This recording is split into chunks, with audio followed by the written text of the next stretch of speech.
Welcome back to the Deep Dive. If you're watching the news right now, you're probably getting whiplash trying to figure out what is happening in North Texas real estate. Oh, absolutely. One headline screams about prices crashing, the next reassures you the market is, fundamentally sound. Right. The truth, as always, is far more interesting than the headlines. It is, and that cacophony of conflicting information is exactly why we do these deep dives. Our mission today is, well, it's pretty straightforward. We are cutting through the noise to understand the specific, nuanced movements within the colossal North Texas region. And it is colossal. It spans dozens of counties, and it really operates as multiple micro markets all at once. Exactly. Absolutely. And just so everyone knows, we are pulling exclusively from the hard data.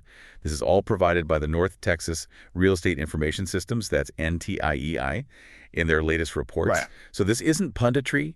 It's a forensic analysis based on numbers that are current as of December 8, 2025, and they detail all the transactional activity from November. And here is the core conflict, the paradox, really, that defines November's data. Okay. The overall market narrative, as it's described in the source material, it indicates a massive shift. The region has moved from that, the wild ride of 2021 and 2022 into what the experts are now terming a definitive soft spot. But this softness, it isn't universal, is it? That's the key. Not at all. We're seeing this paradox. The region's aggregate data, it shows cooling prices are down, transaction volume is down. But when you drill down, certain high-potential areas are behaving like nothing has changed. Or they're experiencing this intense, focused volatility. That segmentation is so critical, and it's being driven by two massive external pressures. The first one is obvious: persistent elevated interest rates. Of course. That has dramatically reduced purchasing power for the majority of potential buyers. But the second factor is arguably more influential on the supply side, and that's the lock-in effect. Okay, let's unpack this lock-in effect because it fundamentally distorts the supply side of the entire equation. Okay, so think about the typical North Texas homeowner who bought or maybe refinanced between, say, 2020 and 2022. Right, during that sweet spot. They locked in an incredibly low, maybe even historic 3% mortgage rate. Now, if they sell that house and buy a new one, they are trading a payment secured by that 3% rate for a payment secured by whatever the current much higher rate is. Which means their new monthly payment for the same value of house could easily jump by 50% or even more? Precisely. The sources point out that this acts as a kind of financial trap. Owners are just overwhelmingly incentivized to stay put, hoarding that low mortgage rate like it's a valuable asset. Yeah, of course they are. And this starves the market of available existing inventory, which in turn constantly fights against the affordability pressures brought on by those high rates. It creates this strategic market that's defined by both restricted supply and restricted demand. It really sets the stage for a truly complex deep dive. It does. So let's zoom out and start with the overall canvas, the North Texas region's performance compared to last year. We're using that Entrice data to look year over year, so November 2025 versus November 2024. What's the big regional reaction to all these pressures? Well, the regional performance clearly validates that cooling sentiment. We saw drops across 4 crucial monthly indicators. Okay, so give us the headline numbers first. Right. The median sales price for the entire North Texas region saw a tangible decline of 5.4% year over year. It settled at $352,900 for November 2025. Wow. And that is the first big sign that pricing power is receding, across the board. And when prices dip, we usually see transaction volume slow down, right? As both buyers and sellers kind of pause to assess the change. Did transaction volume follow suit? It did, and pretty aggressively. Closed sales dipped by 11.1%. 11%. We only recorded 7,673 closed sales in November of 2025, which is a really noticeable step down from 8,630 in November of 2024. So that 11.1% decrease isn't just a slight seasonal softening. It shows that nearly 1 in 9 transactions that would have closed last November, they just didn't materialize this November. Exactly. So fewer sales are closing, and I'm guessing fewer new homes are entering the market as well, which ties directly back to that lock-in effect you mentioned. Precisely. We saw a pullback in new activity entering the pipeline. New listings decreased by 4.0% to 11,276. And crucially, pending sales, the homes that went under contract but haven't closed yet, they also dropped by 4.1% to 7,634. So in short, November 2025 was a month characterized by fewer homes being listed, fewer homes going under contract, and fewer homes successfully closing. That's the snapshot. That monthly snapshot paints a picture of a shrinking market. But here's the complexity we need to spend some time on, the year-to-date perspective. If we pull back the lens and look at the entire year leading up to November, does this recent slowdown mean 2025 has been a wash? This is the absolute core distinction that you have to internalize because it changes the narrative from market crash to more of a strategic pause. Oh. Despite that sharp 11.1% drop in closed sales in November, the cumulative year-to-date closed sales are actually still up slightly for the region. Really? Still up? We saw a small but I think meaningful gain of 0.2%. A 0.2% gain YTD. So that means the North Texas market has been so resilient throughout the first 3 quarters of 2025 that even a severe drop in November couldn't wipe out the year's momentum. It just highlights the underlying powerful demand that exists in this region. We hit 106,887 total sales so far in 2025, just edging past the 106,686 figure from the same period in 2024. Wow. So the volume hasn't vanished. It's just become highly constrained and, intensely seasonal toward the end of the year. And does that stability hold true for pricing on a year-to-date basis? Yes, it does. While the monthly median price fell at 5.4% in November, the year-to-date median sales price is virtually flat. It's showing a marginal increase of 0.2%, sitting at $368,850. So for the North Texas region, the story of 2025 is not one of dramatic price collapse, but rather a stubborn maintenance of price stability across the year, despite being battered by high rates and reduced November activity. That's the story. It's stubborn resilience. That is fascinating. Now let's tie this to the broader context. Yeah. How does North Texas, with its unique stability in volume and this recent monthly price adjustment, compare to the national market? We use data from the National Association of Realtors for comparison, and the contrast is stark. Mm-hmm. Nationally, the story in November was slightly more positive on the volume side. Yeah. Existing home sales across the U.S. actually rose 1.2% month over month. Okay, so up a bit nationally. Yeah, that momentum was felt particularly in the South and the Midwest, which suggests North Texas was part of a larger, if modest, national pickup in transaction flow. But the truly interesting divergence, the one that makes North Texas unique right now, is pricing. Nationally, prices are still climbing, but here we're seeing a visible annual dip in November. That's the entire story. Nationally, the median existing home price is significantly higher at $415,200. And here's the crucial metric. Okay. That national price is up 2.1% year over year. That marks the 28th consecutive month of annual price gains for the U.S. median price. 28 months straight. The national market is still firmly in inflation mode.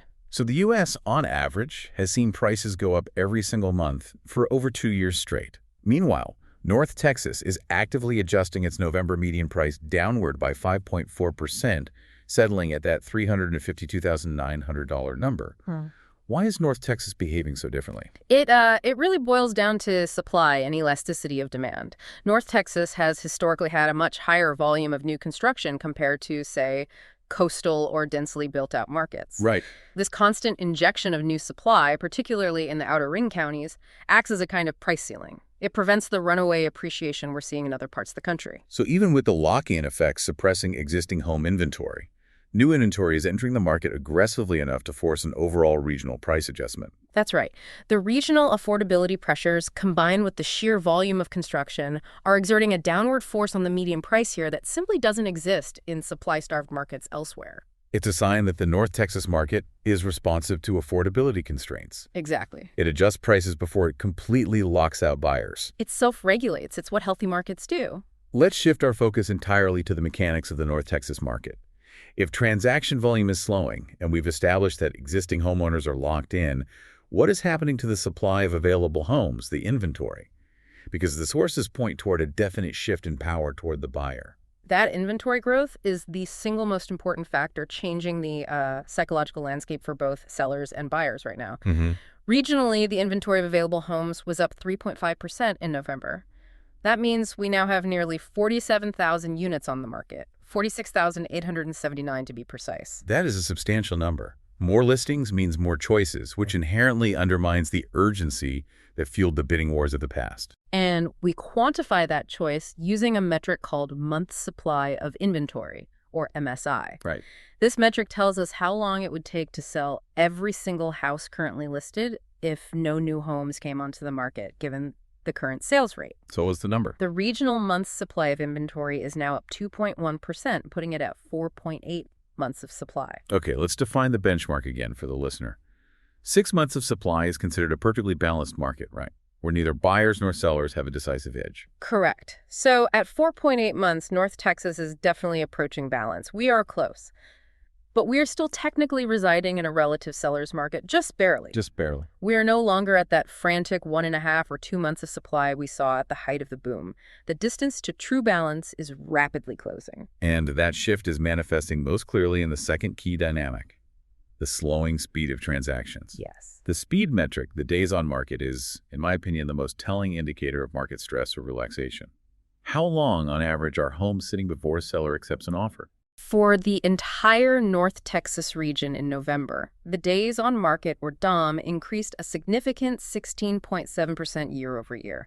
It landed at 70 days. 70 days, wow. That's more than 2 months. That is the clearest, most visceral sign that the hyperspeed market is dead. It's gone. What are the practical implications of a 70-day average wait time for the seller?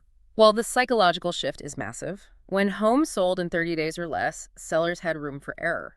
If they overpriced by 5%, the market usually caught up pretty quickly. Right. At 70 days, any mistake in initial pricing, staging, or marketing is exposed. The sources explicitly mention that sellers must now become strategists. They can't just put a sign in the yard and wait for offers to roll in. No, they need to focus on precision pricing from day one, because that initial burst of listing attention is finite. After 70 days, a listing is considered stale. And this isn't just a blip, is it? We saw this trend developing throughout the year. We did. The year-to-date days on market average is 64 days, which is an 18.5% increase compared to 2024. The trajectory is firm. Sellers must learn patience, and they must learn precision. The negotiation is happening on the timeline just as much as it's happening on the price. And speaking of price, a longer sales cycle and increasing inventory inevitably lead to price negotiation pressure. Yeah. How clearly do the November numbers confirm that sellers are lowering their expectations or accepting less than asking? We look at the percent of original list price received, or POPR. Great. Regionally, the POPR is down 1.3%, settling at 93.1%. So on average, a seller is getting 93.1% of their initial listing price, Okay. which means they are compromising nearly 7% off the price they originally hoped for. That 6.9% discount on average is vital. It's either coming from preemptive price reductions made by savvy sellers who realized their initial price was too high after 30 days, Right. or it's the result of aggressive negotiation by buyers who have the confidence to push back, knowing that the seller has already waited 70 days. It is definitive evidence of diminished seller power. Okay, finally, let's tackle the most counterintuitive data point in this whole section. Affordability. Despite the overall high-rate environment, the exact thing that is driving the lock-in effect, the Housing Affordability Index actually rose significantly, up 11.5% to 97 in November. Why are homes technically becoming more affordable in a high-rate world? This is a complex calculation that requires a moment to fully grasp. The affordability index reflects the percentage of household income needed to qualify for the median-priced home under prevailing mortgage interest rates. Okay, so a higher index number means it is easier to afford a home. Correct. A score of 100 means the median household income is exactly sufficient to qualify for the median-priced home. So we're at 97, which is a substantial leap from where we were a year ago. The reason for the leap is that the downward movement in the median sales price, that 5.4% drop to $352,900 we discussed, is, at this margin, more influential on qualification than the interest rate is. Wait, so the math is simple enough that the lower price tag outweighs the cost of borrowing for the purposes of the median household qualifying? Exactly. When you calculate the debt-to-income ratio, the lower required loan amount, due to the lower price, reduces the total monthly payment needed. Which helps them get over the line. It helps prospective buyers meet those essential qualification thresholds. The index rising to 97 shows that the market adjustment is beginning to correct the affordability crisis, though we are still just shy of the median household having perfect purchasing power. That reframes the entire regional softening. It's not just a slow market. It's a necessary price correction that is restoring marginal affordability even while the cost of debt remains high. It is. That's a fundamentally positive long-term signal for the health of the North Texas market. It absolutely is. It's the market self-regulating. Now, we take that regional context and apply it to a micro market that clearly stands out as an anomaly. Parker County. We've established the region is softening, but Parker County appears to be holding significant value, making it a case study in premium market resilience. Parker County is a classic premium market. It's known for its unique lifestyle offerings, the space, the schools, the quality of life that attract a specific and often more financially insulated buyer base. The value retention there is remarkable. Look at the November 2025 median sales price, $474,500. Wow. That is nearly $122,000 higher than the overall DFW regional median price of $352,900. It truly operates in a different league. And its stability is its defining feature. While the entire region experienced a 5.4% price decline year over year in November, Parker County's median sales price was only down 1.4%. Just 1.4%. That minor dip confirms deep, stable demand for premium properties. The market here doesn't panic, it just adjusts minimally. That sounds great for the seller's equity, but even premium markets cannot escape the slowing velocity we discussed. I want to drill down into the single biggest strategic challenge facing a Parker County seller right now. That challenge is time. The days on market DOM in Parker County soared to 104 days in November. 104. That is a shocking 31.6% increase from the previous year. 104 days. That is over 3 full months, on average, that a property is sitting listed before going under contract. What does waiting 104 days look like for the seller, practically speaking? It means the entire selling process has to become a professional operation. A listing that sits for 104 days is not passive. It means there are often multiple price reductions, necessary staging changes, and a renewal of marketing efforts halfway through the process. Right. The source materials emphasize that sellers in these premium, slow-moving segments are often forced to take their listing off the market entirely for a short period just to refresh it and relist it with a significant price reduction to capture new attention. So if you're listing in Parker County, you need to budget for 3 major marketing phases, not 1. And if you price too high initially, you're just stretching that 104-day clock out even further. Exactly. It mandates strategic pricing from day one. In a premium market, buyers are highly informed and they are leveraging that 104-day average. They know they can wait. They know they don't have to jump at the first offering. They will wait for the inevitable price correction. Does the inventory level in Parker County support that extremely long wait time? It absolutely does. Parker County is reporting a 5.8-month supply of inventory. Almost balanced. Remember, 6 months is balanced. At 5.8 months, Parker County is right on the cusp of a neutral market. That increased supply is what gives the buyer the confidence to wait 104 days. The inventory is available, so there's no pressure to rush. Yet, despite the long DOM, the underlying year-to-date data suggests people are still highly motivated to move to Parker County. They are. The long-term demand remains robust. YTD new listings are up a healthy 6.5%, and YTD closed sales are up 1.8%. So the demand is still there. That growth confirms the appetite for that unique lifestyle is resilient, even if higher rates force buyers to take their time 104 days, in this case, to find the right deal and secure financing. Let's zoom into a micro-market within Parker County itself, Weatherford, the county hub. How does that smaller area compare to the broader county picture? Weatherford provides a great localized snapshot. In November, 29 single-family residences closed there. The median price for those specific sales was $317,000. Okay, that's significantly lower than the overall county median of $474,500. It is, and it indicates that Weatherford offers a more diverse and often more accessible inventory mix compared to the high-end ranches and properties that skew the overall county average. Did the transaction speed accelerate in this slightly lower price bracket? It did, which confirms that affordability still drives velocity. While the overall county days on market was 104 days, the average days on market in Weatherford was 76 days. 76. So still a relatively long cycle, but it's 28 days faster than the countywide picture. That shows localized strength and higher buyer interest. For sure. And we can quantify that interest using the hotness ratio, a metric used in the source materials to track demand intensity. That's right. Weatherford's hotness ratio stood at 23.8. That ratio essentially tracks how quickly inventory is absorbed relative to how much is listed. And 23.8 is high. A high number, like 23.8, means buyer interest is still substantial, even in this cooling environment, confirming Weatherford as a genuine pocket of demand within a slowing premium county. North Texas is vast, covering dozens of counties. We need to apply the lenses we've developed, inventory, speed, and price stability, to the major metropolitan areas and the volatile fringe markets to truly understand the segmentation. We'll start with the high-volume core, Collin, Denton, Tarrant, and Dallas counties. These are the economic engines, but they are all showing different reactions to the same external pressures. Let's begin up north with Collin County. It always demands a premium. Collin County maintained high sales volume in November, with 11,161 closed sales. However, it experienced major price stress year over year. How major? The median sales price dropped 8.3%, landing at $435,700.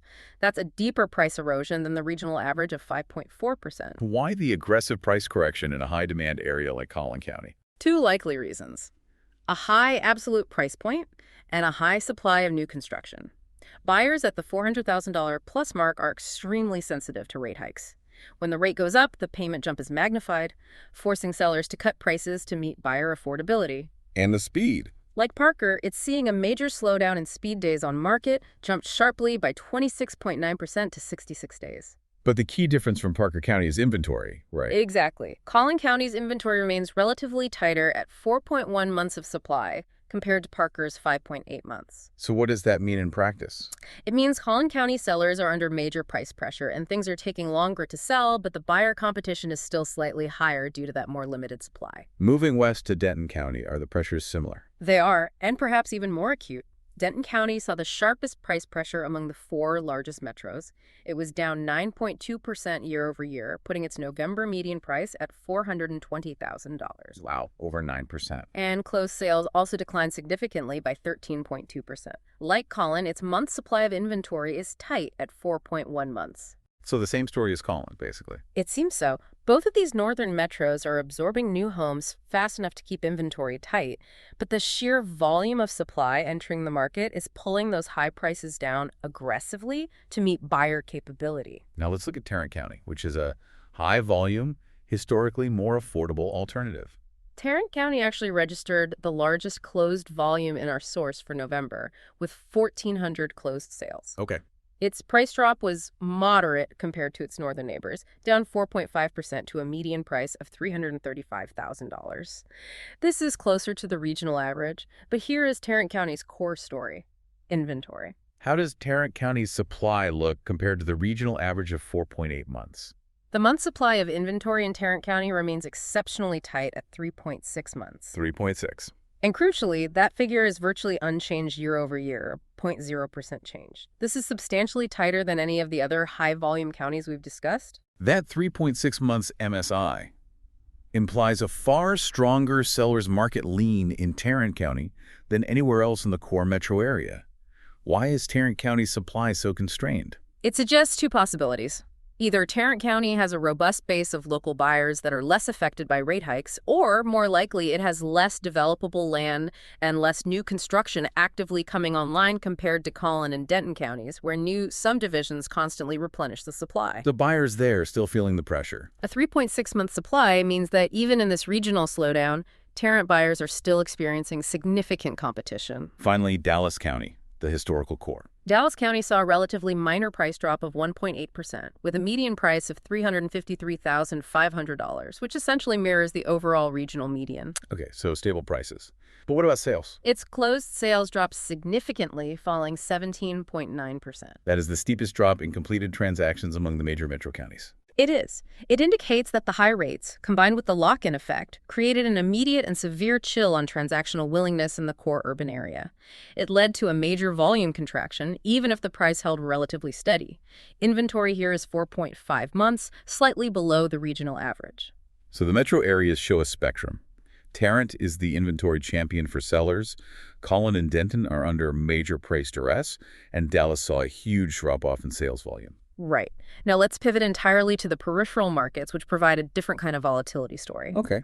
In these smaller counties, small sample sizes can drive massive, sometimes chaotic, swings in the data. Give me the most dramatic outlier in the November data, the county that completely defied the idea of a stable market. That title belongs to Coleman County. It exhibited volatility that is, frankly, difficult to believe. Okay, I'm listening. In a single month, Coleman County saw its median sales price leap an astonishing 170.0%, soaring from $60,000 in November 2024 to $162,000 in November 2025. We 170% price jump.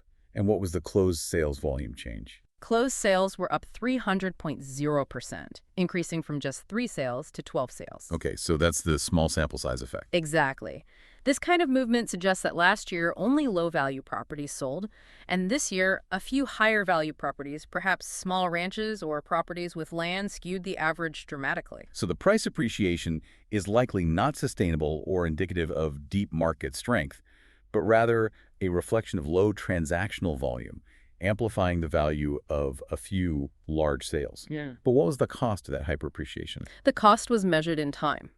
The days on market for Coleman County absolutely exploded by 590.0%, rising to an average of 138 days. 138 days. So while a few sellers achieved incredible prices, they had to wait over 4.5 months to do so.